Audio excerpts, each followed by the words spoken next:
pembukaan kegiatan pelatihan perencanaan berbasis data dan pengelolaan sumber daya sekolah Senin 31 Januari 2022 dimulai. Menyanyikan lagu Indonesia Raya.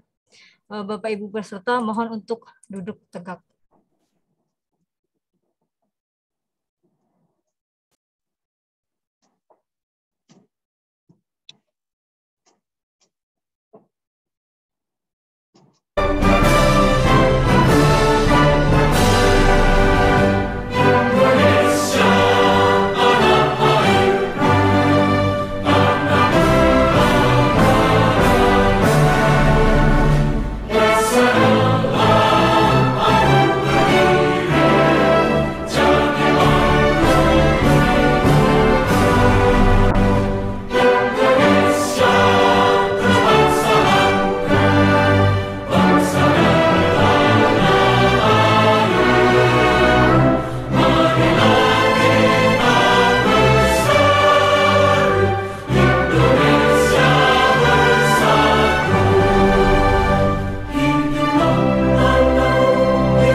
Silakan Mbak Tias.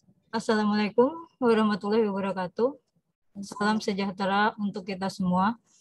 Yang kami hormati PLT Kepala Lembaga Pengembangan dan Pemberdayaan Kepala Sekolah dan Pengawas Sekolah yang diwakili oleh Dr. Andes Inyoman Rudi Kurniawan MT, Koordinator Pokja PSP Dr. Dian Fajarwati MPD, para pelatih ahli, serta peserta kegiatan pelatihan perencanaan berbasis data dan pengelolaan sumber daya sekolah yang berbahagia. Izinkan saya membacakan susunan acara pembukaan pada siang hari ini.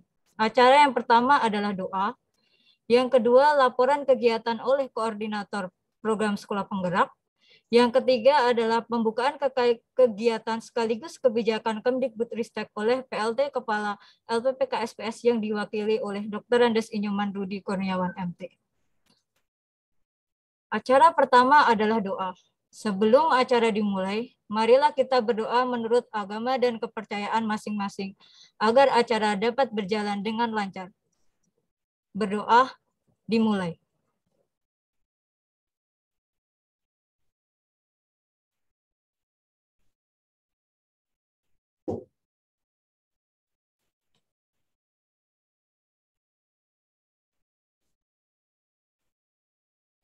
Berdoa selesai.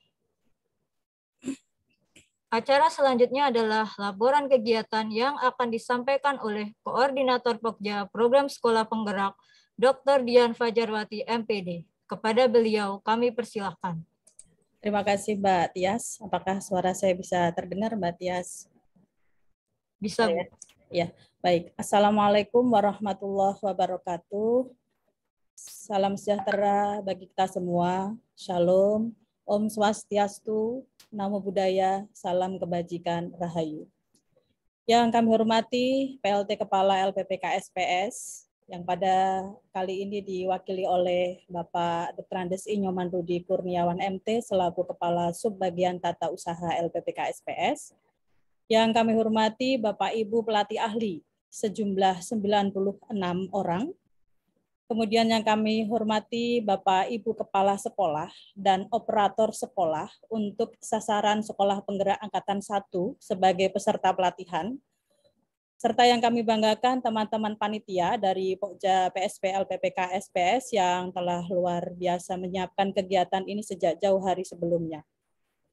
Bapak Kasubag, mohon izin kami melaporkan beberapa hal terkait pelaksanaan pelatihan perencanaan berbasis data dan pengelolaan sumber daya sekolah yang akan dimulai sesuai jadwal tanggal 2 sampai 5 Februari 2022 dengan peserta terdiri dari kepala sekolah dan operator sekolah dari 348 sekolah penggerak angkatan 1 yang nanti bertindak sebagai narasumber adalah pelatih ahli masing-masing sekolah binaannya.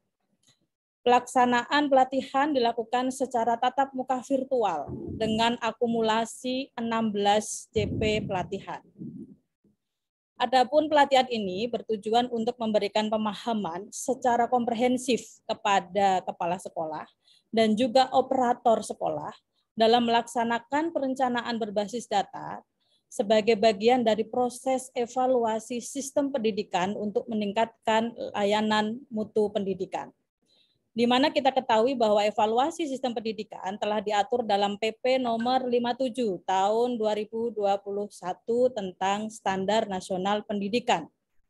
Evaluasi sistem pendidikan itu sendiri bertujuan untuk mengevaluasi kualitas dan pemerataan layanan pendidikan mulai dari PAUD, pendidikan dasar, pendidikan menengah, dan pendidikan tinggi. Pak Kasubag, perlu kami informasikan pula bahwa setelah selesai pembukaan ini, kami akan langsung melanjutkan dengan penyamaan persepsi bagi para pelatih ahli yang akan menjadi narasumber, agar memiliki kesamaan pemahaman yang sama dalam memfasilitasi pelatihan tersebut. Kemudian kami juga mengucapkan terima kasih kepada seluruh panitia di Pokja PSP yang telah bekerja keras menyiapkan kegiatan ini, yang sempat ada beberapa kali penyesuaian waktu karena kita menunggu materi atau bahan pelatihan dari direktorat. Demikian Pak Kasubag laporan yang dapat kami sampaikan dan kami mohon Bapak berkenan membuka pelatihan ini secara resmi. Terima kasih. Wassalamualaikum warahmatullahi wabarakatuh. Om Santi Santi Om. Silakan Mbak Tias lanjutkan. Acara berikutnya adalah pembukaan kegiatan dan kebijakan Kemdikbudristek yang akan disampaikan oleh Dr. Andes Inyoman Rudi Kurniawan, MT. Kepada beliau, kami persilahkan. Terima kasih Mbak Tias. Yang saya hormati Ibu Dian Fajarwati selaku Ketua Pokja Peningkatan Kompetensi Program Sekolah Penggerak, Bapak Ibu narasumber kegiatan, rekan-rekan panitia kegiatan yang sudah mempersiapkan kegiatan ini, lalu para peserta kegiatan pelatihan ini. Selamat sore, salam sejahtera untuk kita semua. Assalamualaikum warahmatullahi wabarakatuh. Salam, Om Swastiastu, Namo Buddhaya, salam kebajikan. Bapak Ibu, hari ini adalah hari yang sangat membahagiakan karena hari ini kita akan memulai kegiatan sebagai rangkaian dari kegiatan program Sekolah Penggerak, di mana salah satunya adalah memperkuat platform digital di tempat Bapak Ibu. Nah, Bapak Ibu, tentu kegiatan ini adalah kegiatan yang memerlukan perhatian yang sangat serius di tengah suasana pandemi yang masih berlangsung sampai sekarang, yang otomatis pemanfaatan sumber daya untuk di teknologi dan informasi itu masih perlu dikedepankan ketika nanti dibandingkan dengan sebelum pandemi. Nah, tentu ini adalah awal yang sangat baik, sehingga kita perlu sama-sama mempersiapkan diri, memanfaatkan seoptimal mungkin sumber daya, baik manusia maupun sumber daya lainnya di tempat Bapak Ibu, agar dapat memanfaatkan secara optimal ya untuk peningkatan program Sekolah Penggerak di tempat Bapak Ibu. Nah, Bapak Ibu, tentu tak lengkap kalau saya tidak menyampaikan ini ya. Saya sampaikan dulu untuk kebijakan Kemdikbud. Sebelumnya saya izin untuk share screen. Nah, baik Bapak Ibu. Di layar sudah tampak, nah, saya kecilkan dulu. Oke. Nah, yang pertama Bapak Ibu, kalau saya lihat pesertanya ini kan dari berbagai tempat ya. Ada yang dari Lampung, saya juga ada yang dari Maluku, lalu juga ada yang dari Batam, ada juga dari mana ini banyak sekali. Nah, otomatis kalau saya lihat di sini kapasitas Zoom kita ini 300 ternyata. Kalau mendengar dari pesertanya harusnya lebih dari 300. Artinya memang ini keterbatasan dikarenakan Zoom. Nah, untuk itu Bapak Ibu, bagi yang nanti rekan-rekan yang belum bisa masuk, bisa nanti kan ada biasanya kita siapkan di YouTube-nya, di YouTube RPPKSPS. Baik, nah, Bapak Ibu, yang pertama kami sampaikan bahwa RPPKSPS sudah 1 tahun terakhir ini menyiapkan diri lalu menjalankan sejumlah program. Nah, sama juga seperti Bapak Ibu yang sekarang mengikuti program Sekolah Penggerak. Nah, kami sekarang ini sedang menjalankan program penerapan zona integritas agar kami dapat menjadi wilayah bebas korupsi. Nah, ini memang sebuah pekerjaan yang sangat besar, Bapak Ibu. Setelah sekian tahun kami persiapkan, dan dalam 1 tahun terakhir ini kami sangat intens untuk menyiapkan diri, lalu memperbaiki segala aspek. Tapi ketika dinilai di akhir tahun, kami dinyatakan masih belum layak ya untuk meraih predikat wilayah bebas korupsi. Nah, jadi memang ini memacu kami untuk berbuat lebih baik lagi. Nah, untuk itu Bapak Ibu, kami memiliki komitmen untuk mencapai ini Bapak Ibu, dan ini tidak berubah setelah sekian tahun. Jadi memang perlu perjuangan yang lebih keras lagi, sama halnya dengan Bapak Ibu yang sekarang menjalankan program Sekolah Penggerak, yang dimulai dari Kepala Sekolah Penggeraknya. Oke, kami punya komitmen, ada 3 Bapak Ibu. Yang pertama pelayanan prima, bebas pungutan, lalu bersih dalam melayani. Nah, sama juga dengan Bapak Ibu tentunya. Bapak Ibu dalam menyusun program di tahap 1 program Sekolah Penggerak, tentu harus benar-benar bisa menjadi batu loncatan untuk naik ke tahap 2, tahap 3, dan tahap selanjutnya, sampai di tahap 4, dalam waktu 3 tahun. Pekerjaan yang besar tentunya. Nah, baik Bapak Ibu, komitmen kami yang pertama, kami wajib memberikan pelayanan prima kepada siapapun yang berurusan dengan kami. Baik dari dinas pendidikan ataupun dari unsur-unsur lain. Jadi kami harus memberikan pelayanan apa yang diperlukan, kami wajib memberikan yang diperlukan sesuai kemampuan kami. Nah, begitu juga Bapak Ibu di sekolah tentunya harus selalu menerapkan pelayanan prima, baik kepada pelanggan internal yaitu para guru di tempat Bapak Ibu, para tenaga pendidikan, lalu para siswa, juga yang eksternal harus diberikan pelayanan yang prima. Lalu, nah ini yang memang terus kita gelorakan adalah bebas pungutan. Seluruh urusan ketika berurusan dengan RPPKSPS tempat kami harus bebas pungutan. Dari dulu kami sudah menerapkan ini dan sampai sekarang, dan ini tidak pernah berhenti untuk menerapkan ini. Jadi bila nanti ada suatu waktu Bapak Ibu akan datang ke tempat kami, berurusan tidak ada pungutan Rp1 pun. Kami larang semua para staf, karyawan di RPPKSPS untuk jangan sampai melakukan pungutan. Lalu yang ketiga, komitmen kami adalah kami harus bersih dalam melayani. Apalagi sekarang kami harus melayani dari berbagai provinsi, berbagai kabupaten kota, kecamatan, atau berbagai tingkatan sekolah. Kami tidak boleh dalam melayani ini berbeda-beda. Semua harus kami layani secara bersama. Karena kami harus memberikan pelayanan prima, bebas pungutan, dan bersih dalam melayani. Jadi tidak ada unsur-unsur kepentingan pribadi tentunya, tidak boleh. Nah, apa yang Bapak Ibu dapat bantu kepada kami, hanya satu sebetulnya yang kami minta Bapak Ibu. Pada Bapak Ibu kami minta untuk tidak memberikan atau tidak menjanjikan kepada kami hadiah. Nah, dalam konteks ini bukan kami dalam hal ini adalah karyawan RPPKSPS saja, tapi kepada para pengajar ahli, juga para unsur-unsur yang terlibat dari pihak luar Bapak Ibu yang pada kegiatan program Sekolah Penggerak ini, nah itu kami minta untuk tidak memberikan atau menjanjikan memberikan hadiah. Karena itu dilarang, ini bagian dari komitmen kita. Untuk itu kami minta bantuan Bapak Ibu, semua yang terlibat dalam proses ini, semua sudah dianggarkan melalui program pemerintah. Jadi tidak ada, jangan sampai terjadi ada pemberian janji atau pemberian hadiah kepada siapa saja yang terlibat pada kegiatan ini. Itu Bapak Ibu, komitmen kami dan kita akan berikan. Baik, sekarang kita akan masuk pada pelatihan perencanaan berbasis data dan pengelolaan sekolah itu berbasis data juga.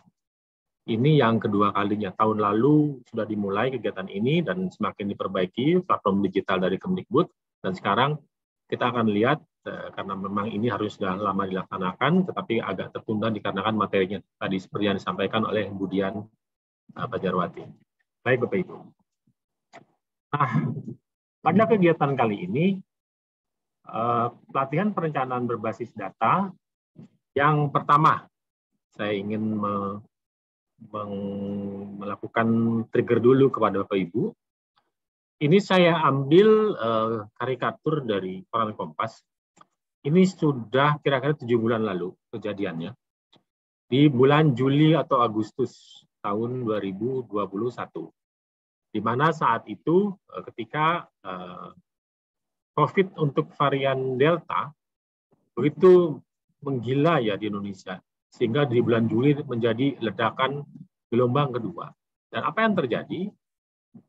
Kita lihat bahwa bagaimana sulitnya mendapatkan oksigen bagi para penderita ya, untuk diberikan kepada para penderita COVID-19 ini.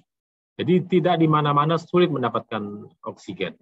Sehingga waktu itu kalau kita ingat gelombang kedua banyak korban yang harus kita secara tragis ya kita harus terima keadaan tersebut. Nah, sesuai perkiraan pemerintah Bapak Ibu, untuk kemungkinan atau jangan sampai terjadi gelombang ketiga COVID-19 ini yang variannya Omicron itu kemungkinan akan diperkirakan kemungkinan itu akan terjadi di bulan Februari.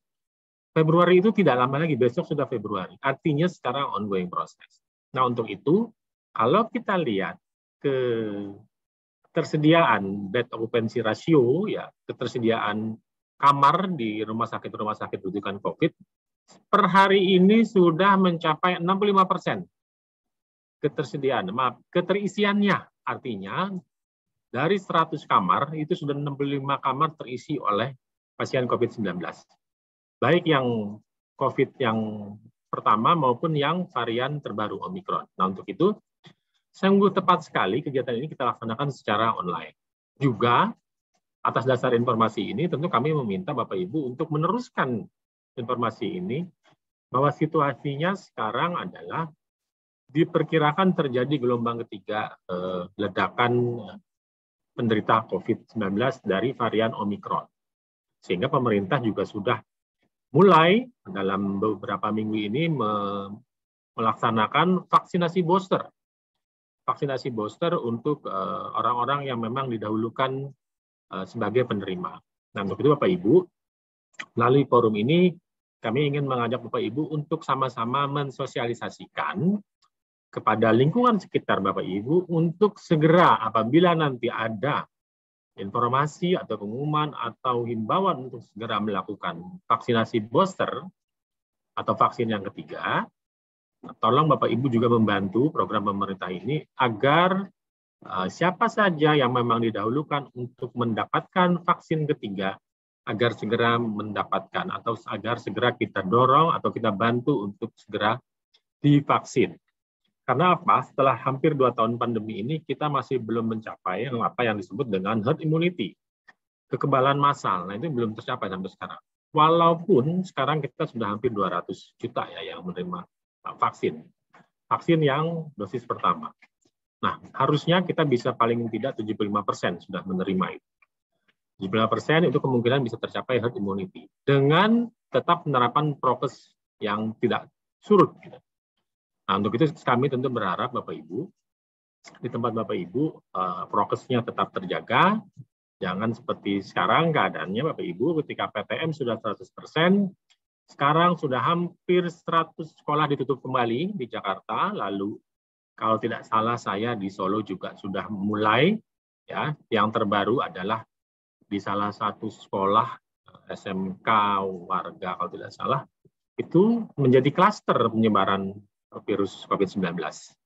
Ini terjadi mengapa ya? Kemungkinan salah satunya adalah disiplin siswa dalam mempergunakan atau menerapkan prokes itu yang memang masih lalai. Artinya apa? Tentu ini kaitannya dengan Bapak Ibu guru yang berada di sekolah agar benar-benar memperhatikan keadaan ini karena seluruhnya menjadi tanggung jawab kita. Nah, Bapak Ibu yang berasal dari program sekolah penggerak tentu harus lebih baik, karena nanti ke depannya Bapak Ibu akan menjadi soko guru atau menjadi katalis penyebar kebaikan bagi sekolah-sekolah di sekitarnya. Nah, ini peringatan dari saya untuk kondisi sekarang.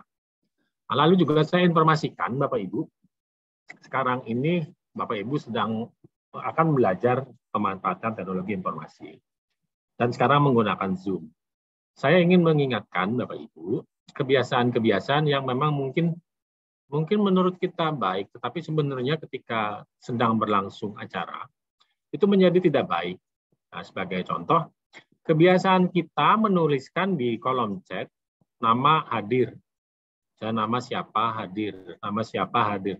Itu sebenarnya tidak perlu dilakukan Bapak Ibu, karena kehadiran Bapak Ibu bisa kita lihat di participants. Ya, seperti sekarang SD Negeri 024 Teluk Binjai, Kota Dumai hadir. Tidak perlu disampaikan seperti itu. Karena apa? Karena kita bisa di partisipan ini siapa saja yang hadir. Jadi ini bukan presensi jadinya. Apa? Ini kita dalam konteks belajar teknologi informasi Bapak Ibu. Jadi ini bukan manual. Nah, kalau seperti itu konsep kita masih konsep berpikir secara manual. Ya, jadi absen harus tanda tangan, absen harus dipanggil satu-satu. Padahal kalau secara manual presensi Bapak Ibu akan terlihat di partisipan. Bapak Ibu bisa cek ya. Di partisipan Bapak Ibu hadir atau tidak. Kalau tidak ada berarti belum hadir. Kalau tidak ada Bapak Ibu tidak bisa masuk di ruangan ini. Ini sekaligus untuk kita mulai membiasakan diri Bapak Ibu ya. Dalam konsep ini izin share link absen dari Vera Gusmira, SLB Anak Brilian Batam. Nah, ini tugas panitia ya untuk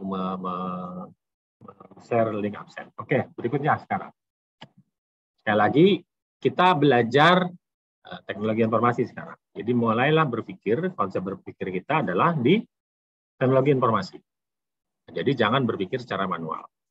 Nah, Bapak Ibu, ini sengaja saya sampaikan di awal-awal ini adalah bahwa goalnya dari semua kegiatan, bagian dari Merdeka Belajar, ini adalah dengan terciptanya pelajar Pancasila. Nah, ini pelajar Pancasila itu adalah capaian yang harus dicapai melalui visi pendidikan Indonesia adalah mewujudkan Indonesia maju yang berdaulat, mandiri, dan berkepribadian melalui terciptanya pelajar Pancasila. Nah, ini sama di seluruh Indonesia, Bapak Ibu, dimanapun Bapak Ibu berada. Jadi memang ke depannya kita akan dan harus menciptakan pelajar Pancasila. Melalui beberapa jalan, banyak. Ada yang namanya melalui program guru penggerak. Ada yang melalui program organisasi penggerak. Ada juga yang melalui program sekolah penggerak, seperti Bapak Ibu sekarang. Nah, muaranya di mana nanti? Terciptanya pelajar Pancasila. Nah, pelajar Pancasila itu apa saja ciri-cirinya? Ada 6. Nah, itu harus kita ingat betul. Kalau kita tidak ingat, nanti bagaimana kita bisa mencapainya? Nah, itu Bapak Ibu. Jadi, ciri-ciri pelajar Pancasila berkebinekaan global, lalu ada bergotong royong, kreatif, beriman bertakwa kepada Tuhan Yang Maha Esa, berakhlak mulia, lalu mandiri, lalu menara Kristus. Nah, itu yang harus kita ingat. Kalau sudah ingat, baru kita rencanakan. Nah, itu akan terlihat nanti dalam mencapai ini di tahap 1 Bapak Ibu arahnya sudah benar atau tidak. Nah, ini sebagai barometernya. Nah, sekarang mari kita mulai untuk membiasakan diri menggunakan teknologi informasi. Saya juga sambil mengundang Bapak Ibu yang sekarang memegang HP untuk mulai membiasakan diri. Artinya mulai membiasakan diri menggunakan perangkatnya secara baik dan benar. Nah, ini saya ambil dari program Guru Penggerak, Bapak Ibu ya. Ini saya ambil program Guru Penggerak, dampak programnya. Nah, ini kalau ditanya ini sumbernya dari mana? Saya tidak menyantumkan sumber, Bapak Ibu. Ya, saya tidak menyantumkan sumber, tapi Bapak Ibu bisa melakukan scan. Nah, scan melalui kode ini, QR code ini. Bapak Ibu bisa scan QR code ini dan ini akan mengarah ke sumbernya ini. Sumber saya dari mana mengambil bahan bacaan. Nah, mari kita sama-sama mulai membiasakan diri.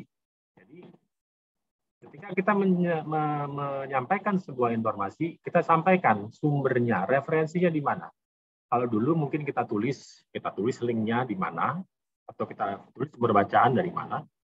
Kalau sekarang cukup kita sampaikan seperti ini, apabila seseorang tidak puas mempelajari atau membaca informasi yang dia dapat, dia bisa mengakses linknya langsung, sumber berita di sini.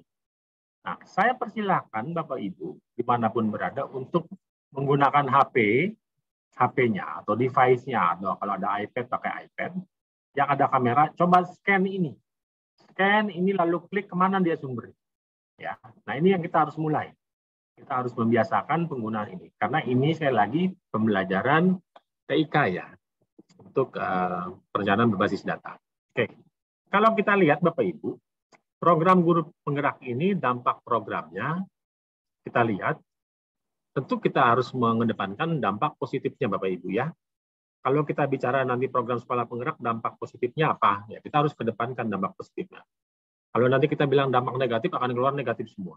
Nah, sekarang kalau untuk kita Bapak Ibu program sekolah penggerak, mari kita inventarisir dampak yang positif. Nah, sekarang untuk program guru penggerak, ini sengaja saya ambil dulu program guru penggerak. Kita lihat dampak positifnya sebagai nanti trigger bagi Bapak Ibu ya.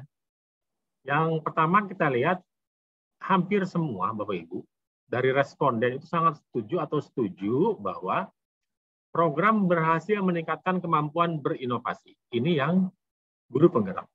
Nah, untuk kepala sekolah penggerak bagaimana? Tentu lebih dia dari tuntutan di guru penggerak. Otomatis. Karena kalau guru penggerak muaranya dia nanti pembelajaran berpusat di murid, dia larinya di dalam kelas. Kalaupun sekarang dia akan juga menjadi pintu masuk menjadi kepala sekolah.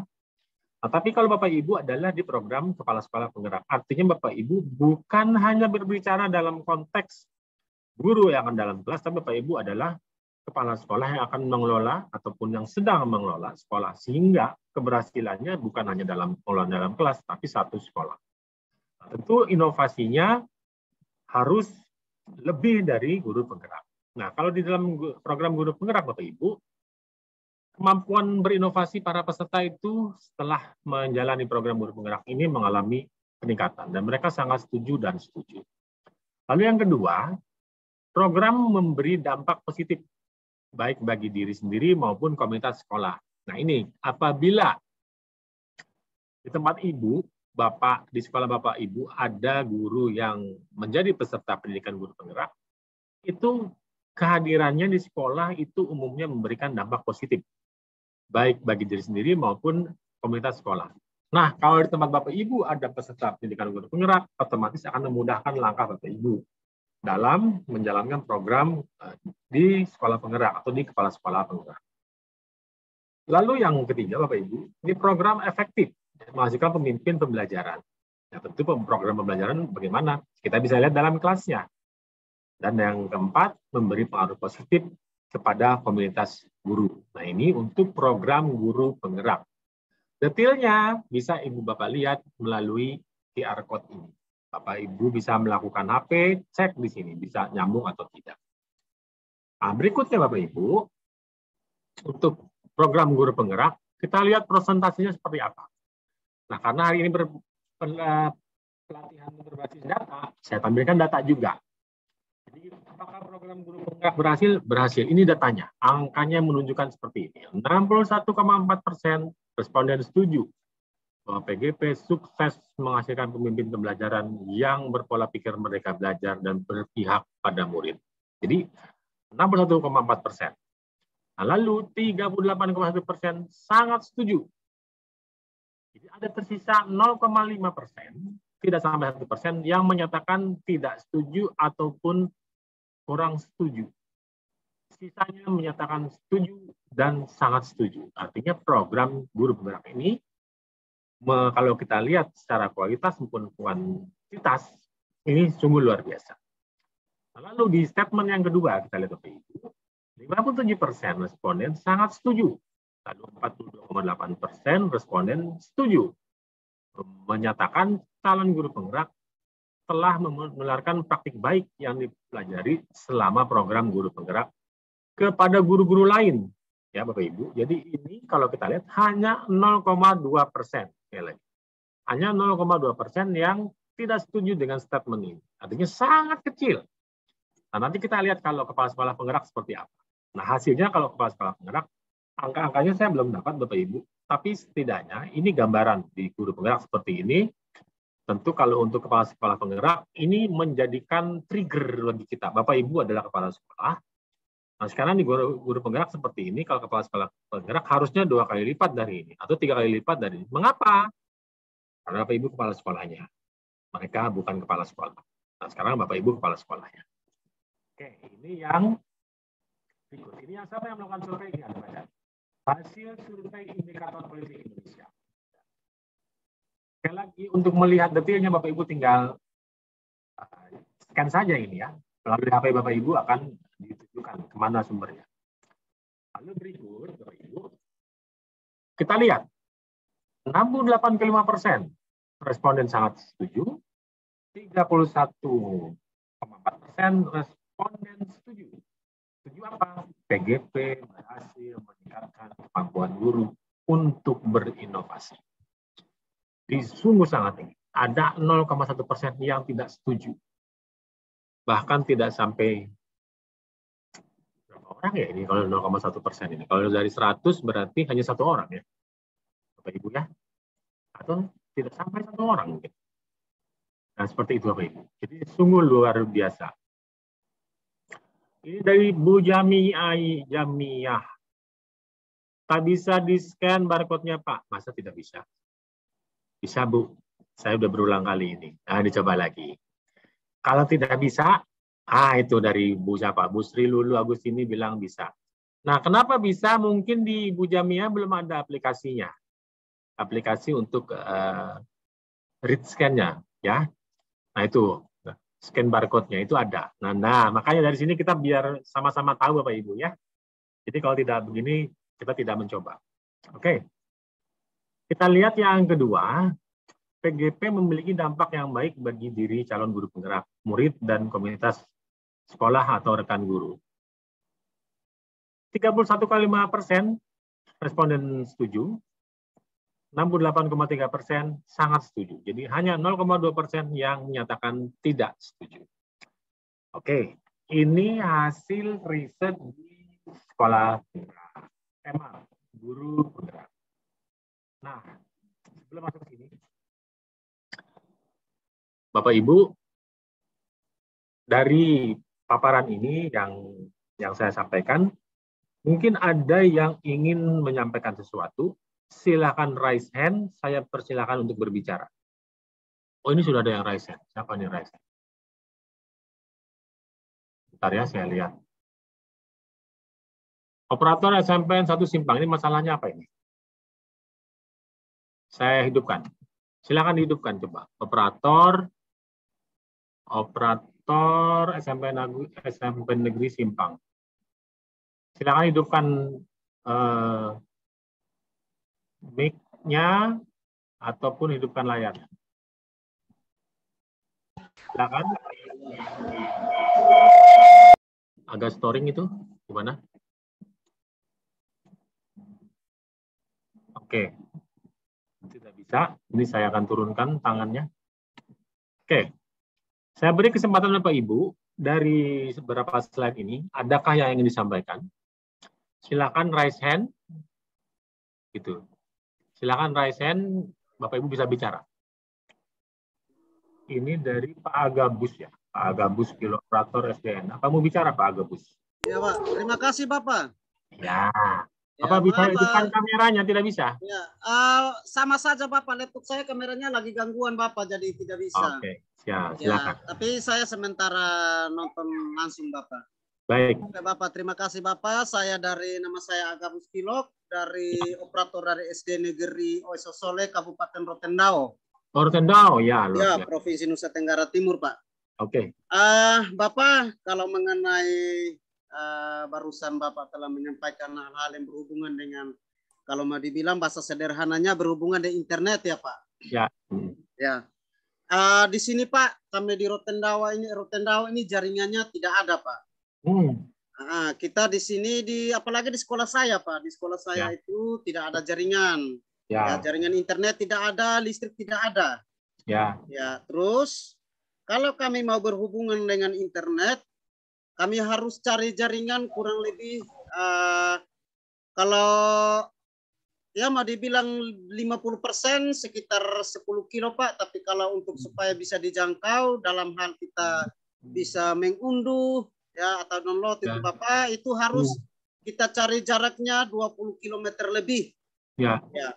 Ya. Karena kita di sini nih Bapak tidak ya mungkin pemerintah juga perhatikan tapi belum terjangkau begitu Pak. Ya. Nah, jadi kami kendala kalau berhubungan dengan internet, Pak. Sekarang saja Pak, saya lagi numpang di rumah orang. Kebetulan saya ke kantor, saya baru pulang dari kantor dinas Kabupaten kantor dinas PKO Kabupaten Rotendao. Mau menuju pulang Pak, tapi karena saya mau mengikuti Zoom ini, jadi saya numpang di rumah orang yang mau dibilang jaringannya full Pak. Ya. Kurang lebih jarak dari rumah saya ke dari tempat ini ke rumah saya masih 50-an kilo. Ya. Ya, tapi saya semangat untuk mengikuti Zoom supaya tidak terlambat informasi. Ya. Jadi itu yang kendala saya Pak, kendala di sekolah kami itu tidak ada listrik sama tidak ada jaringan internet. Di tempat tinggal kami ada tapi putus-putus Pak, putus-putus. Ya. Okay. Terima kasih Pak. Terima kasih Pak Agabus Kilo. Oke. Baik Bapak Ibu, ini problemnya sudah umum ya. Disampaikan baik di program guru penggerak maupun sekolah penggerak. Di beberapa daerah memang terjadi situasi seperti ini. Nah, saya ingin menekankan Bapak Ibu, ya Bapak Ibu, bahwa yang namanya program guru penggerak, juga program sekolah penggerak, itu ada perjanjiannya antara Menteri Dalam Negeri sama Menteri Pendidikan dan Kebudayaan, Ristek. Di situ jelas harus ada keterikatan, harus ada kerjasama, sehingga ada apa yang disebut nanti pendampingan asimetrik dan lainnya.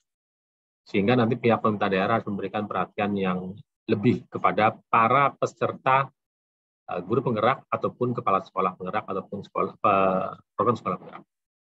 Nah, menyikapi situasi seperti ini, Bapak Ibu, salah satu perjanjian, Bapak Ibu ya, ini saya ulangi, salah satu perjanjian yang disepakati antara Kementerian Pendidikan dan Kebudayaan dengan menteri-menteri terkait khususnya di Menteri Dalam Negeri adalah dalam 2 tahun, kalau tidak salah itu, kepala sekolah penggerak itu tidak boleh dipindah dari sekolah tersebut. Guru penggerak pun tidak boleh dipindah. Mengapa? Nah, ini kuncinya di sini.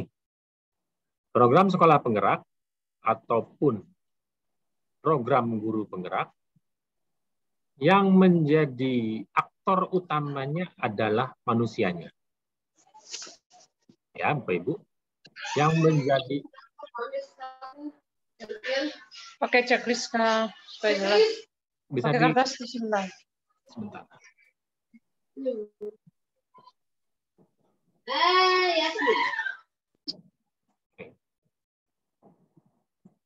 Oke, saya ulangi.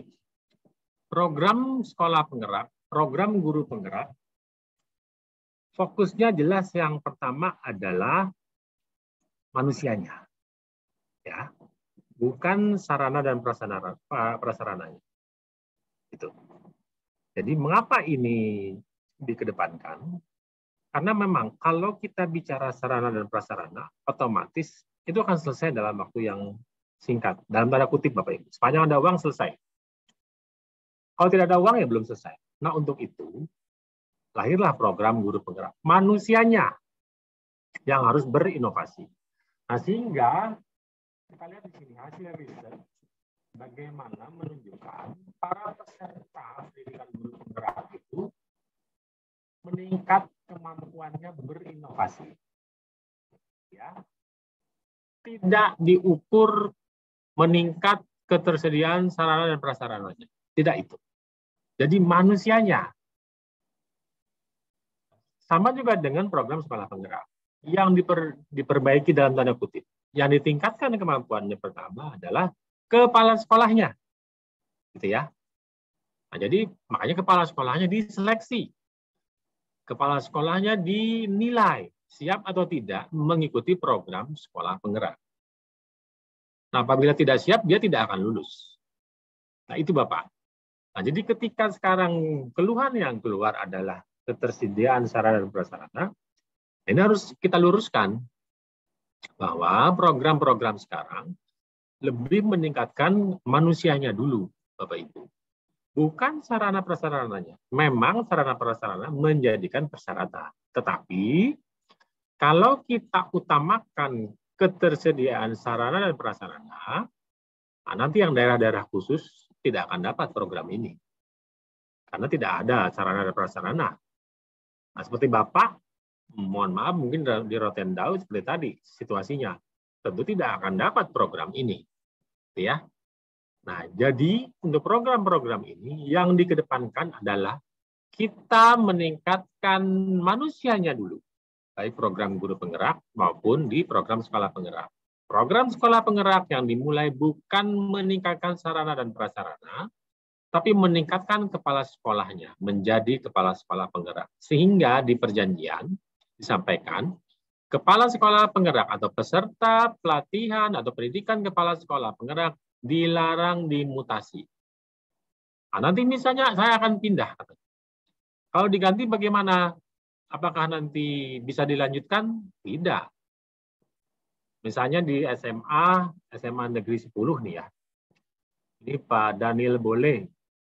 Nah, ketika beliau sekarang mengikuti, lalu diganti oleh orang, misalnya. Jadi ini misal saja. Misal nanti Pak Daniel Boleh dipromosikan menjadi kepala bagian, kepala bidang. Lalu sekolahnya kosong. Penggantinya apakah dapat meneruskan program sekolah penggerak? Tidak bisa jawabannya. Karena yang dikedepankan pertama adalah kepala sekolahnya.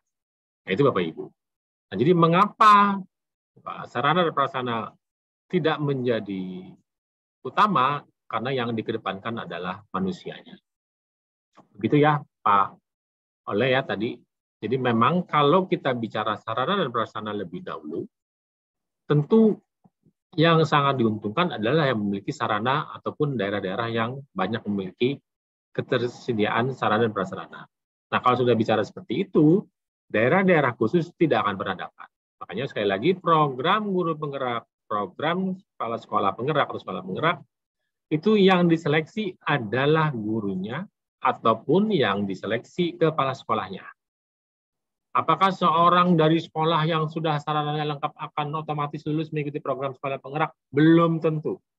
Sepanjang kepala sekolahnya tidak memenuhi persyaratan. Seperti itu, Bapak. Oke, selanjutnya ini begitu Pak, mudah-mudahan jawabannya seperti itu kondisinya memang. Jadi saya menyemangati Bapak Ibu bahwa bukan sarana prasarananya yang kita bicarakan di program-program ini. Berikutnya Pak Doni Handoko. Saya persilakan menghidupkan. Oke, silakan, terima kasih Pak. Nah, kepala SD mana Pak Doni ini? Bentar Pak, saya SD 007 Bagan Besar Pak. Bagan Besar di Provinsi Riau. Provinsi Riau, Kota Dumai. Begini Pak, yang kami hadapi, kami dari 2018 sudah melakukan perubahan untuk digital. Ya. Guru-guru wajib menggunakan laptop untuk proses KBM. Menjadi satu kewajiban bagi guru-guru itu disupervisi menggunakan model metode pembelajaran untuk proses KBM. Ya. Jadi kami dimasuk di sekolah penggerak ini ingin lagi memperlancar prosesnya itu dan dapat diaplikasikan. Guru-guru sudah bisa bikin video pendek 3D, AR. Terus itu kami sudah bisa membuat quizzes. Proses penilaian ujian itu non kertas lagi. Cuman kami terkendala di sini memang terus terang bos kinerja semalam yang kami dapat sekitar 70 juta bantuan dari kementerian itu sangat luar biasa untuk peningkatan SDM. Luar biasa sekali untuk peningkatan SDM, narasumber. Juga tahun ini kami akan membuat kerjasama dengan sebuah lembaga pendidik universitas ya, universitas di daerah Riau ini untuk peningkatan teknologi. Jadi di sini Pak terkendala karena kami rata-rata di sini anak buruh semua. Sewaktu melakukan kegiatan penilaian itu yang punya handphone Android, kami di sekolah sini boleh memakai Android ke sekolah, diwajibkan bahkan. Jadi ada yang tidak punya Android itu dalam proses KBM itu kami terkendala. Semalam kami coaching itu meminta kepada pelatih ahli kami Pak Hadion dari Riau untuk Kota Dumai itu, kami minta itu dari kementerian untuk memberikan paling tidak tablet ya. Tablet untuk proses itu. Jadi tidak semua sekolah tapi sekolah yang siap. Menjadikan dia katalis itu maksud kami.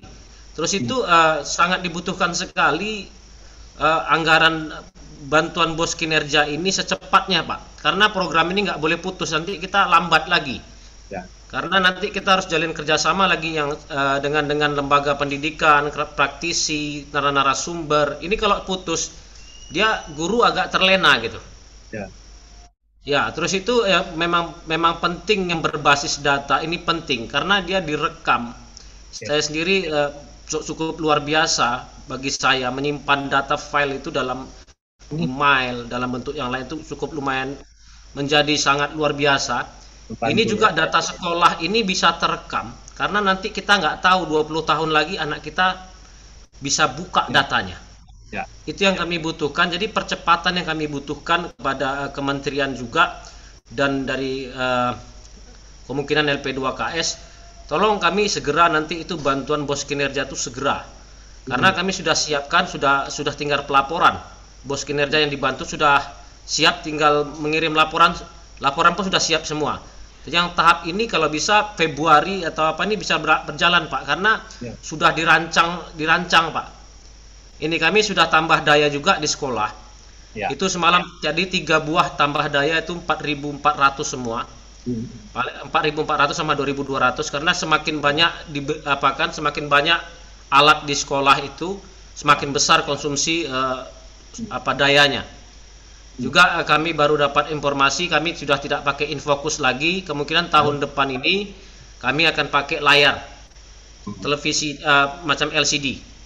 Juga kementerian juga Pak dalam bos kinerja kami harap itu juknisnya itu bisa belanja modal Pak, tidak memberatkan kepada reguler total, karena reguler itu kan biasanya untuk belanjanya sudah ada tetap. Tolong bisa yang di bos kinerja itu bisa belanja reguler. Juga belanja modal di bos kinerja, belanja modal Pak. Mohon maaf. Terus itu yang paling penting operator kita Pak.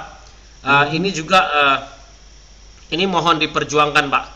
Operator ini P3K ini juga penting nih. Jangan guru saja karena mereka juga jantungnya ini operator ini. Kami harapkan nanti tolong dengan ada seperti ini juga diperhatikan karena kerjanya sangat luar biasa kawan-kawan kita ini operator. Data-data sekolah merupakan sentral dari dia semua. Dapodik juga sekarang diperbantukan lagi, kami menyimpan data yang berbasis data di sekolah ini, sentralnya beliau, servernya beliau juga untuk dapat di kementerian dan yang lain-lain terkait baik Menteri Dalam Negeri mungkin ini bisa menjadi masuk ke P3K agar adil dan merata. Kasihan kawan-kawan operator kita ini Pak. Mungkin itu saja bagi saya Pak. Yang penting kami harapkan agar segera bos kinerja itu dicairkan untuk bisa berjalan proses sekolah penggerak ini supaya kami tidak terlena sesaat 2 saat ini.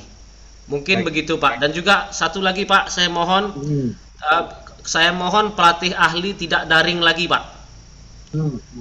Kalau bisa luring Pak, kami capek juga daring ini seperti ini capek Pak. Kalau bisa luring, mata nggak tahan Pak. Mata ini kalau bisa luring, karena kita kan sudah vaksin, sudah apa semua. Jadi mungkin kita sudah syarat lengkap, bisalah luring kami berjumpa. Diizinkan pelatih ahli itu turun ke lapangan mengetahui seberapa besar ada kekurangan dan kelebihan sekolah gitu Pak. Terima kasih Pak. Baik Pak Doni Andoko, terima kasih Pak. Tentunya kita memaklumi keadaan Bapak yang sangat luar biasa semangatnya. pastinya Pak, untuk penyaluran dana seperti itu memang tidak bisa langsung seperti yang semudah kita bayangkan. Karena proses pencairannya juga kan harus memerlukan yang pertama evaluasi di tahun sebelumnya seperti apa. Nah, hasil evaluasi itu akan menjadi batu loncatan untuk memberikan bantuan di tahun ini seperti apa juga bentuknya. Dan itu kan perlu kita lakukan secara komprehensif ya Pak ya. Nah, mengenai BANPEM tadi, bantuan-bantuan tadi tentu sekarang dalam proses evaluasi Pak, dinilai kembali. Tentu kita perlu waktu untuk menunggu hasilnya. Tapi pastinya karena Bapak ini program sekolah penggerak, otomatis kan tidak putus. Program ini kan 3 tahun ya Pak ya. Nah, otomatis 3 tahun itu tidak akan terputus dengan sendirinya. Karena memang program ini sudah kita sepakati 3 tahun berlangsungnya untuk satu sekolah penggerak. Karena targetnya dalam 3 tahun tercapai kenaikan 1 atau 2 tahap. Kalau bisa 3 tahap, syukur sampai ke tahap yang keempat. Jadi memang demikian kondisinya. Terima kasih Pak Doni, dan keadaan ini nanti tidak agak bertolak belakang tadi dengan kawan-kawan kita di Indonesia bagian timur. Tapi setidaknya di tempat Pak Doni sudah sedemikian luar biasa. Dan sementara tadi kawan-kawan di Pak Gabus Pilok ya, di sana di Rotendau seperti itu. Saya beri kesempatan satu lagi saja. Dari siapa nih? Ini Bu Dahlia ya. Bu Dahlia SMP Negeri 1 Atap. Nah, bolehlah saya undang untuk berbicara. Silakan dihidupkan Bu Dahlia.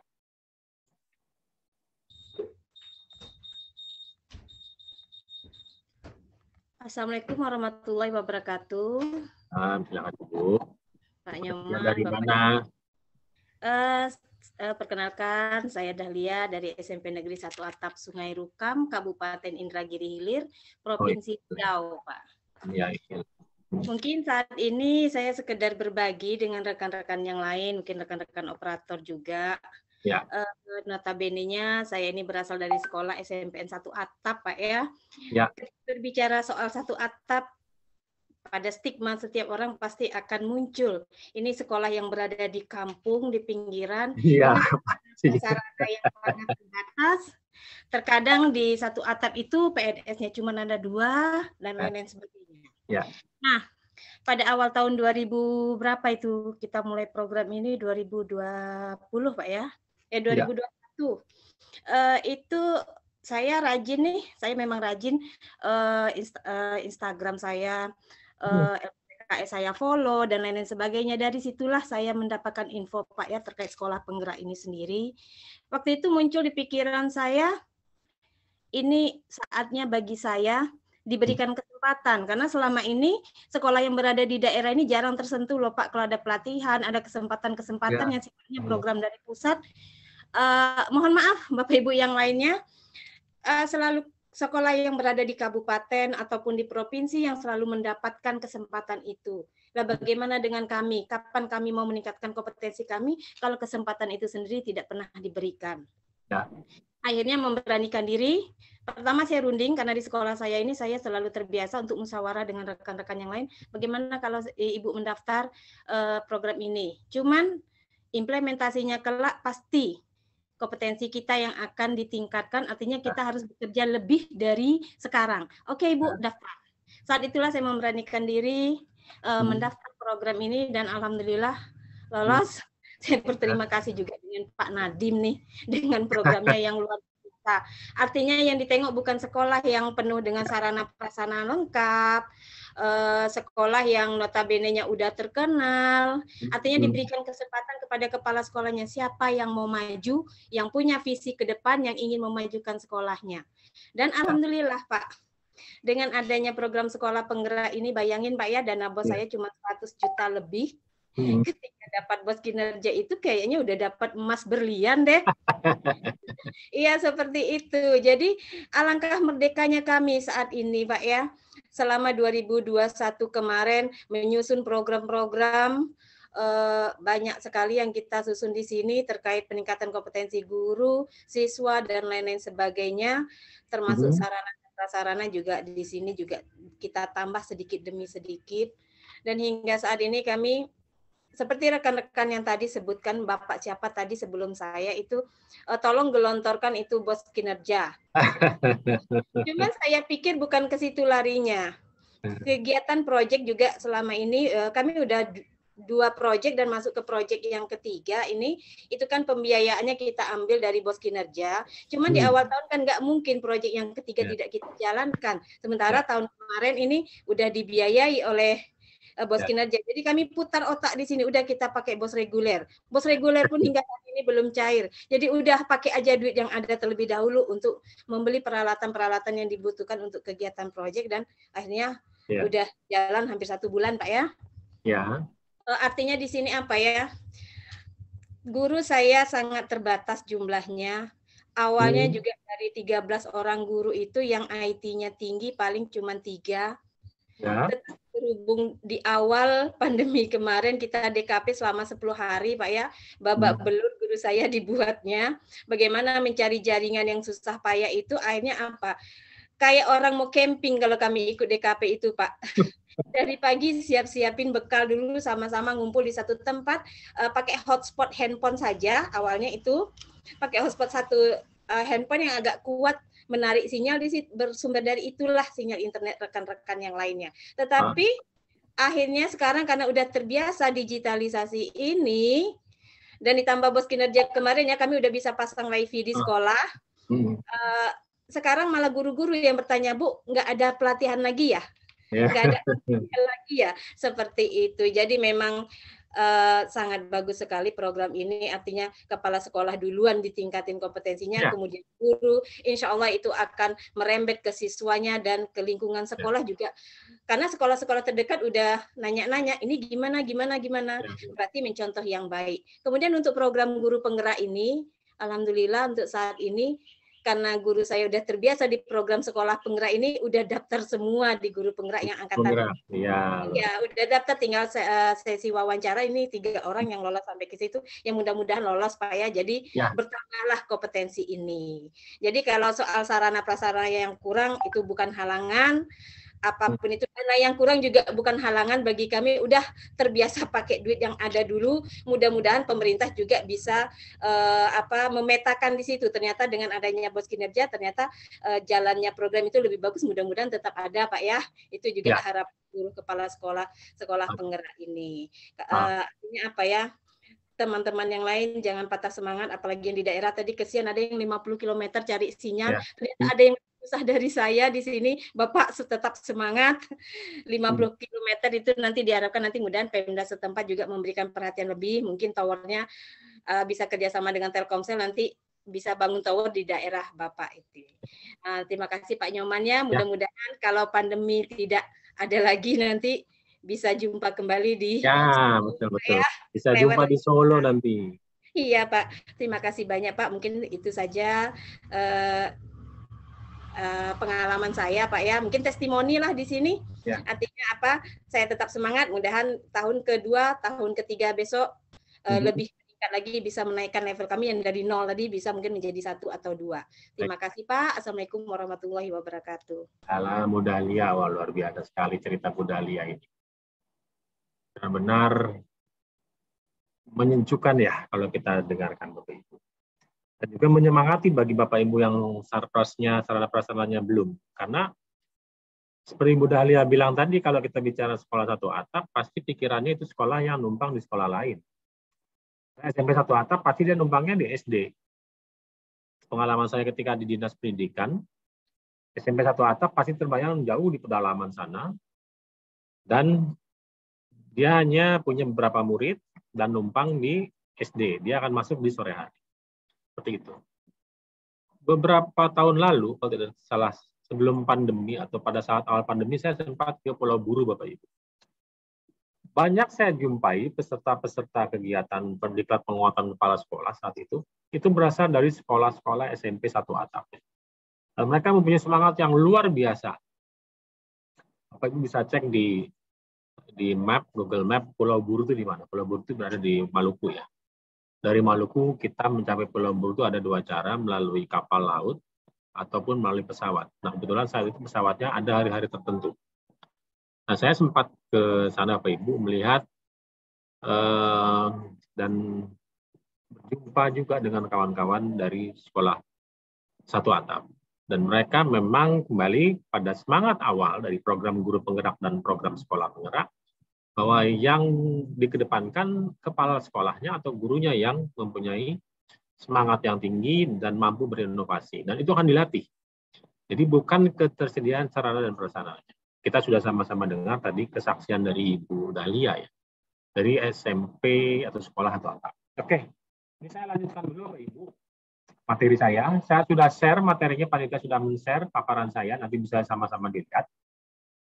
Berikutnya Bapak Ibu, kita lihat, nah ini, saya tampilkan hasil riset dari Litbang Kompas Bapak Ibu ya. Bapak Ibu, kita lihat, mudah-mudahan semua sudah mengenal apa yang disebut TikTok ya. Nah, mudah-mudahan sudah mengenal. Nah, jadi sekarang jumlah pengguna TikTok di seluruh dunia, Bapak Ibu, itu ada 1 juta akun. Ini 1000 berarti 1 miliar akun tahun 2021. 1 miliar akun TikTok yang ada di seluruh dunia. Luar biasa. Nah, sementara di Indonesia, Bapak Ibu, domain paling populer di Indonesia itu sekarang, survei yang dilakukan itu sepanjang 15 Desember 2021 sampai 13 Januari, ya, minggu lalu, 22 tahun 2022, domain tertinggi di Indonesia yang sekarang benar-benar top, yang pertama TikTok, yang kedua Facebook, ketiga Google. Oke, kita stop di sini. Nah, sekarang TikTok ini kategorinya hiburan, Bapak Ibu. Bapak Ibu sekarang harus mulai mempersiapkan materi belajarnya, atau bisa saja materi rapatnya, melibatkan media TikTok untuk mempermudah. Mengapa? Kalau kita lihat di sini, pengguna media sosial, Bapak Ibu, ini sumber berita dan informasi digital ya, audiens dunia dasar usia. Apakah di tempat Bapak Ibu ada guru yang berusia 18 sampai 24? Nah, yang usianya ini masuk di generasi Z, Bapak Ibu. Generasi Z ini 66% menggunakan media sosial, Bapak Ibu, untuk mencari berita atau mencari informasi. 18% menggunakan media digital. Nah, kalau kita lihat, Bapak Ibu ya, media digital itu apa? Kalau media sosial gampang, Bapak Ibu ya, ada TikTok, ada Facebook, ada Twitter, ada apa lagi? WhatsApp, itu WhatsApp group, itu media-media sosial. Sekarang kalau media digital di sini ada bacanya dari portal berita, mesin pencarian, dan agregator. Ya. Jadi ini, jadi kalau sekarang kita membuka website apa gitu, website kantor dinas pendidikan, itu orang udah jarang. Anak-anak, kawan-kawan di generasi Z itu jarang membuka alamat website, www apa udah jarang. Dia lebih mudah mendapatkan berita atau informasi dari media sosial. Contohnya apa? WhatsApp group, TikTok, dan yang lain-lainnya. Dari sini, Facebook, Instagram, 66%. Kalau ada yang Bapak Ibu, kawan-kawan guru berusia di sini, dia kecenderungannya di sini. Nah, lalu kalau sekarang guru-guru kita, atau mungkin Bapak Ibu sekarang berusia 25 sampai 44, atau disebut dengan generasi Y, itu 63% menggunakan media sosial untuk mendapatkan sumber berita atau informasi digital. Hanya 23% yang membuka portal-portal berita. Saya buka berita. Buka apa ya, koran Kompas, buka koran Tempo, ataupun apalah, misalnya kayak kalau di itu mungkin ada siaran atau radio, atau bukan radio ya, surat kabar Kupang Pos, ataupun nanti ada di Riau Pos. Nah, itu hanya 23% Bapak Ibu yang mencari. Sisanya dari media sosial, lebih suka membaca dari Facebook kalau ada berita, atau dari WA grupnya ada berita, atau dari Twitter, ataupun dari Instagram. Nah, kalau kita berusia di 45 sampai 54 tahun atau generasi X, itu lebih kecil. Yang menggunakan media sosial 54%, lalu menggunakan platform digital lain 28%. Yang usianya 55 sampai 55 tahun lebih itu lebih sedikit lagi. Artinya apa Bapak Ibu? kecenderungan guru-guru kita yang muda-muda seperti ini trennya. Kalau sudah seperti ini Bapak Ibu, artinya kita harus mulai merubah. Merubah apa? Media belajar yang kita gunakan harus kita mulai menarik atau mulai mempergunakan media-media sosial ini. Kalau tadi ada usulannya bagaimana nih Pak? Kalau online saja tidak tercapai, sebaiknya luring. Nah, mindset seperti itu juga harus kita mulai bergeser. Kita harus mulai membiasakan diri dengan kondisi seperti ini. Ya mungkin kita sekarang sudah terbiasa. Kalau sekarang mungkin kita masih mengeluh ya, masih mengeluhkan ini terlalu lama kalau online lah, capek lah, duduk lah segala macam. Itu ketika kita di usia kita. Nah sekarang hasil riset sekarang seperti ini Bapak Ibu ya. Usia yang 18-24. Nah sekarang kalau yang di bawah 18 tahun anak-anak kita 17 tahun ke bawah itu mungkin lebih tinggi lagi ini. Lebih sedikit lagi dia membuka ini dan akan bermain digital, apalagi setelah 2 tahun ini anak-anak sekolah sekarang menggunakan cara belajar secara online. Tentu dia lebih sedikit lagi untuk atau bahkan mungkin tidak terlalu suka sekarang ketika PTM. Ya, karena kalau PTM sekarang mereka bersemangat mungkin bukan untuk belajarnya, tapi ingin berjumpa kawan-kawannya atau ingin berjumpa guru-gurunya. Kalau masih dia kangen sama gurunya gitu. Tapi kalau seperti anak saya lah, ya kenapa ingin sekolah cepat? Ya aku kangen sama kawan-kawan gue. Itu jawaban yang pertama. Jadi nggak sama gurunya, ya gurunya juga, ya. Cuma dia teringat kalau gurunya ngasih tugas seperti ini, ngasih PR seperti ini, gitu. Tapi lebih kecenderungannya mereka masuk untuk bertemu dengan kawan-kawan. Oke, nah, ini kondisinya. Jadi tolong perhatikan, Bapak Ibu, dalam pelatihan ini nanti menggunakan belajar.id itu, nah, Bapak Ibu harus mulai mempersiapkan diri.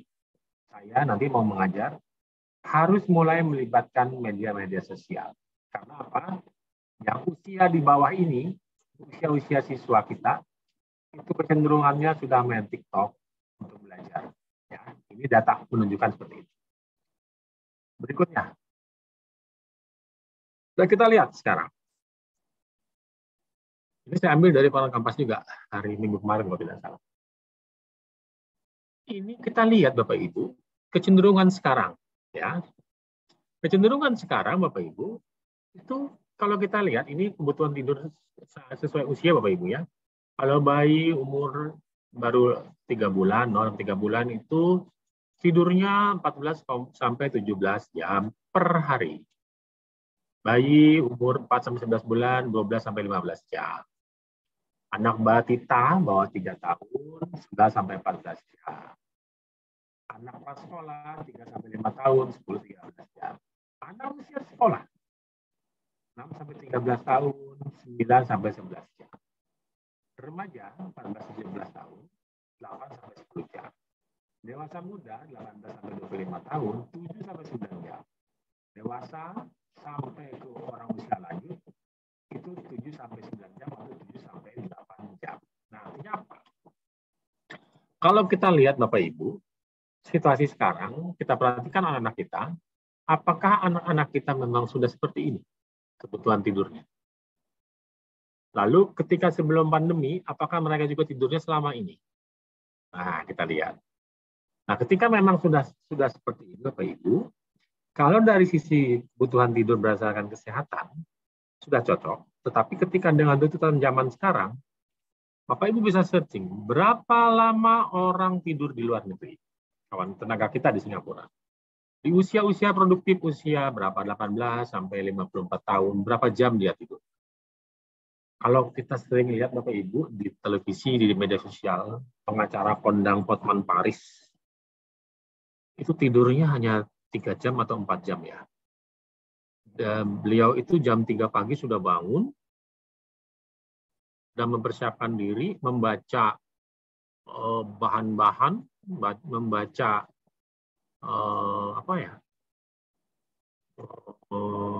bahan-bahan untuk kliennya, bahan-bahan pengadilan, bahan-bahan sidang, mempelajari lalu menulis artikel-artikel untuk pembelaannya di sidang pengadilan.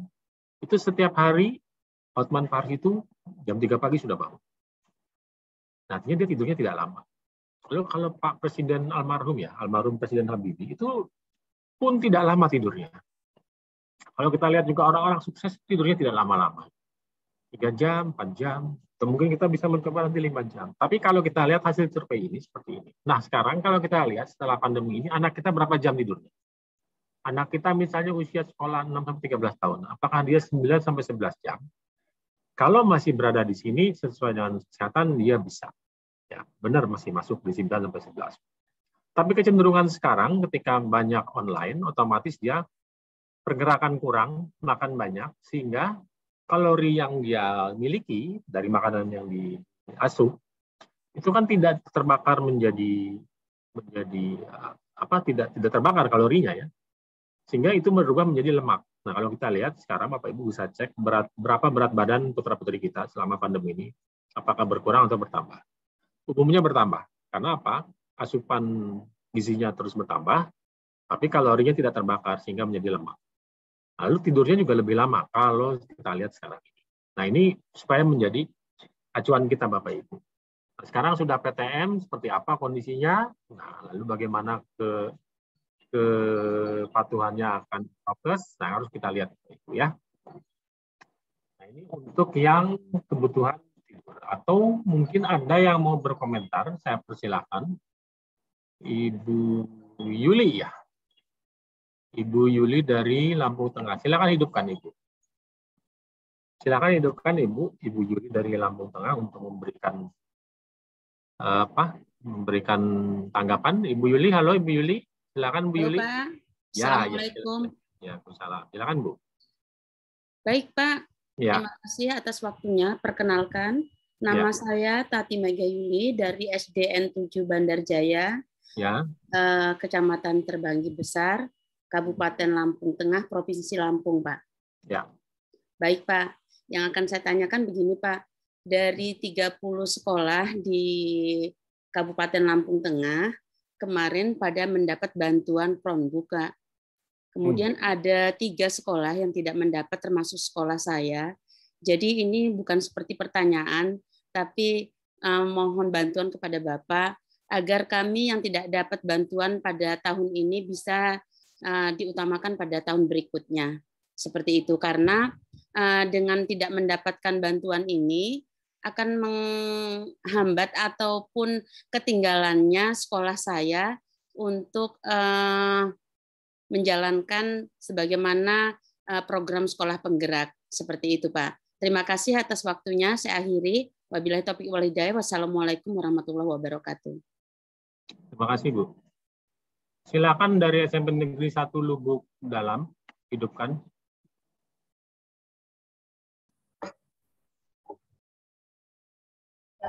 Assalamualaikum warahmatullahi wabarakatuh. Ya, silakan. Silakan, Pak. Gini, Pak. Nama Bapak siapa, Pak? Silakan, Pak. Nama saya Sumarjono, Pak. Ya. Dari SMP Negeri 1 Lubuk Dalam, saya seorang operator. Itu mana, Pak? Untuk sekolah penggerak ini, untuk provinsinya di mana, Pak? Di provinsi di Riau, Pak. Oh ya, kabupaten apa, Pak? Kabupaten Siak. Maaf, ini untuk sinyal pas-pasan, Pak. Mungkin audionya agak kurang bagus ya. Ya. Untuk sekolah penggerak kami di Kabupaten Siak, alhamdulillah termasuk sekolah penggerak.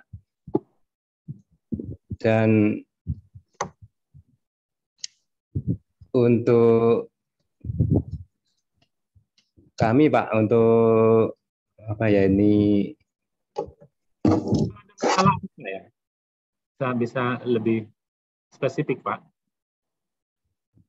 Untuk keluhan ya, Pak ya. Ya, ada masalah apa, Pak? Ada bisa dibantu? Untuk masalah sekolah penggerak, alhamdulillah kami sudah melakukan hal yang seperti pelatihan untuk in-house training, itu sudah melaksanakan. Untuk pembelajaran secara digital sudah melaksanakan seperti ujian semester kami udah memakai HP Pak, memakai Android ya untuk digital. Dan alhamdulillah labor kami udah bisa untuk akses internet. Semoga saja bisa untuk menunjang sebagai sekolah penggerak Pak. Itu Pak. Ya.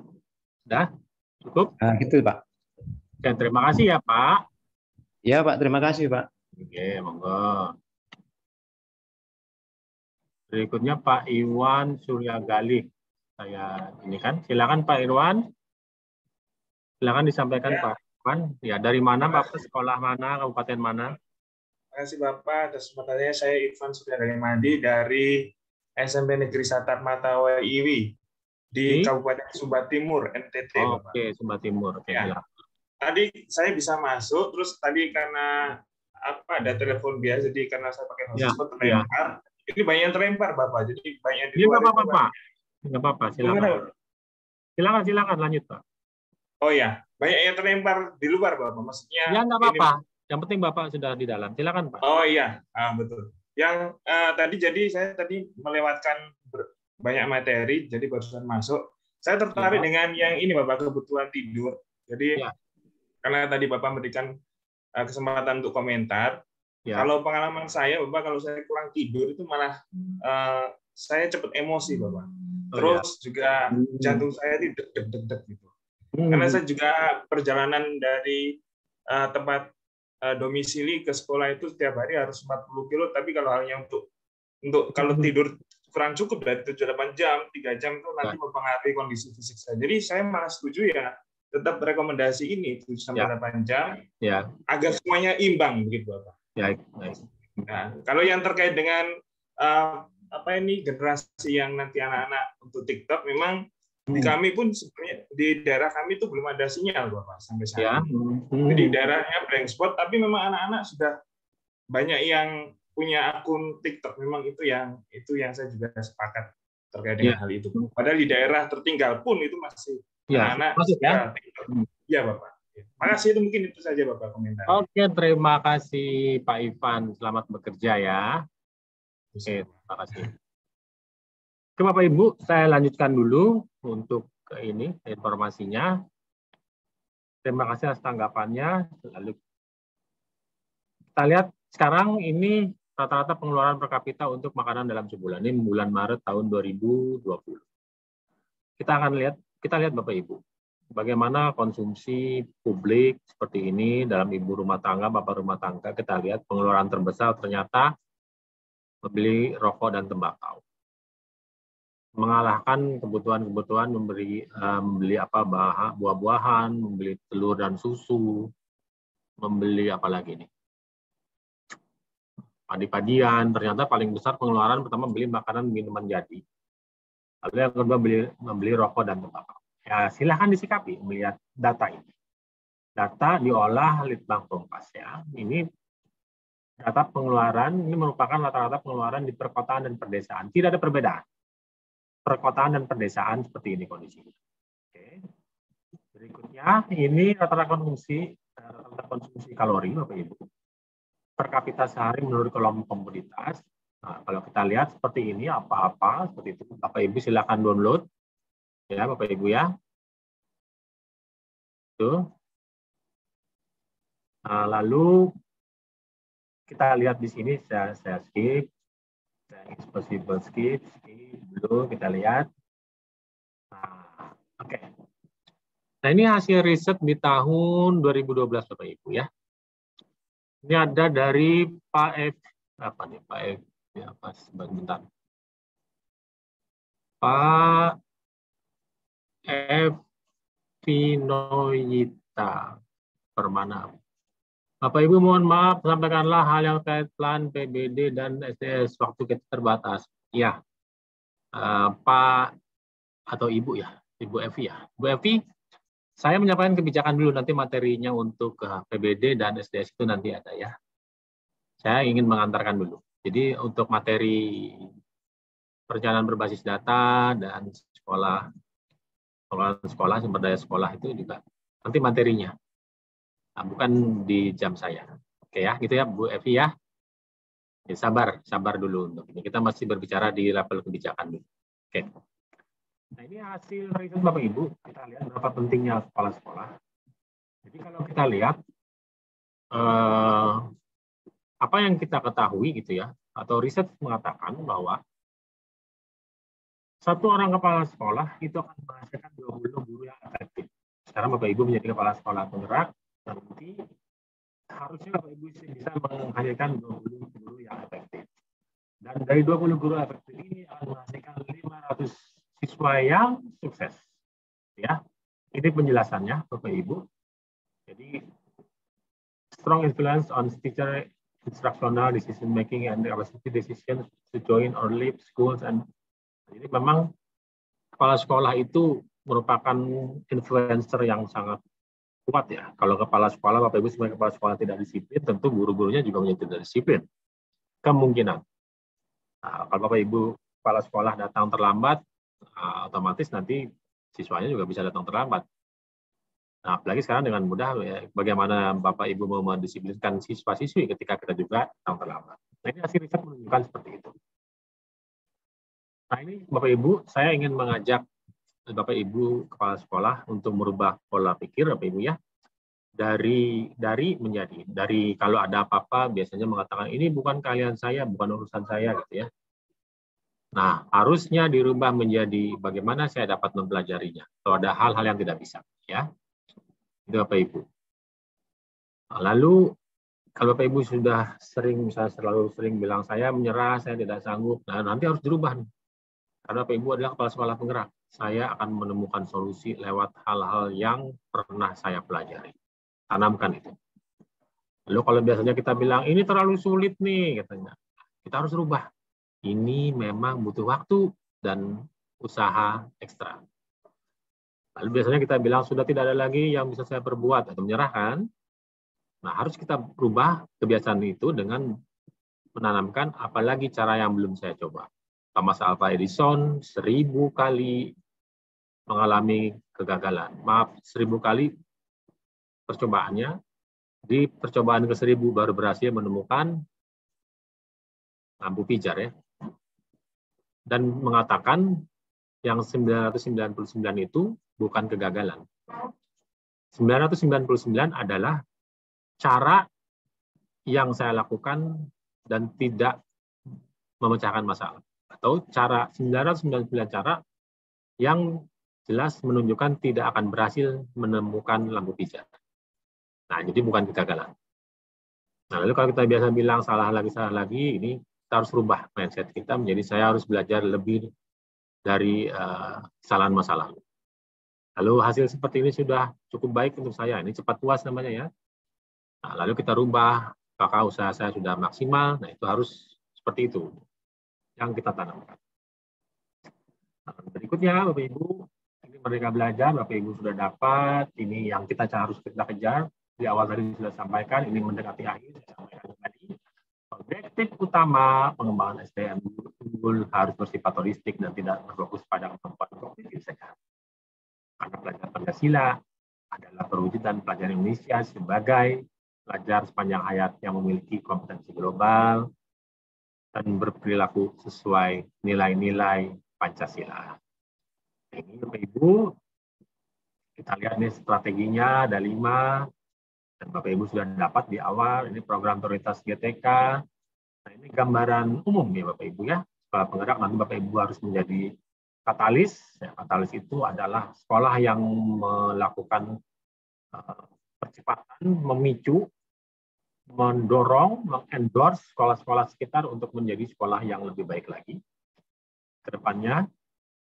Di keuntungan-keuntungan sekolah penggerak Bapak Ibu, dari manfaat sekolah, Bapak Ibu sudah tahu di awal.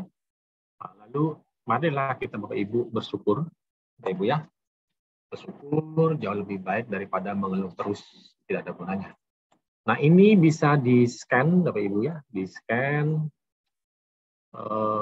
Di mana saya dapatkan ini? Saya rubah dulu. Saya agak sini. Silakan di-scan. Silakan di-scan. Ini sumbernya di situ ada tulisan penjelasan itu merupakan salam puisi.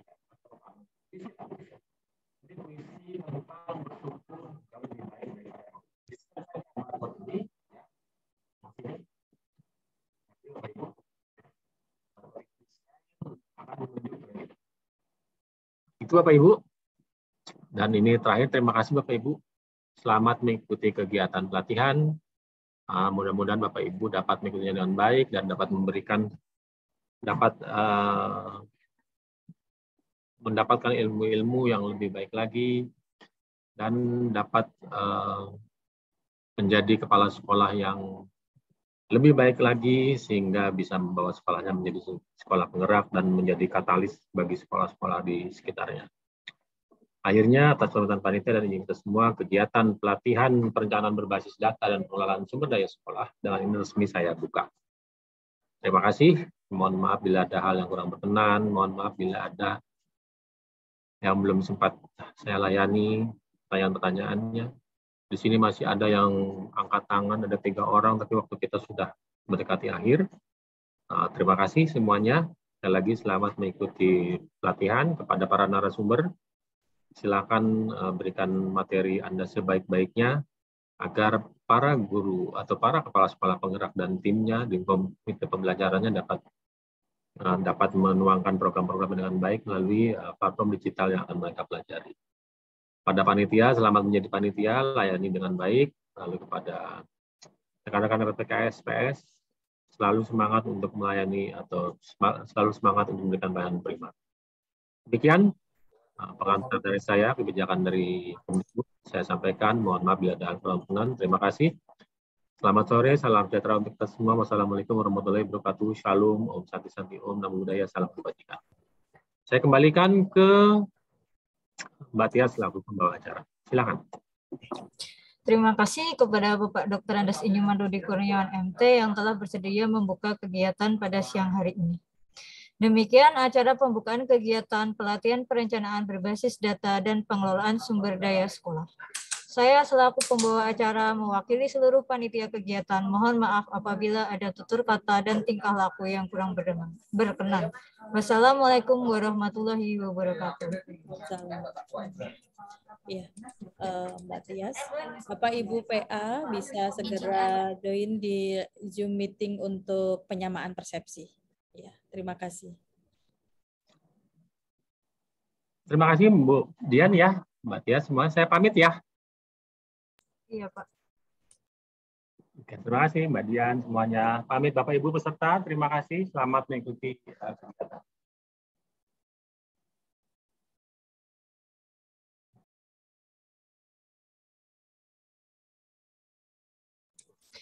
Bapak Ibu, Kepala Sekolah dan Operator Sekolah, silakan bisa meninggalkan ruang virtual ini. Untuk kegiatan pelatihan perencanaan dimulai besok hari Rabu ya Bapak Ibu. Untuk jadwal kegiatan menyesuaikan dengan PA masing-masing.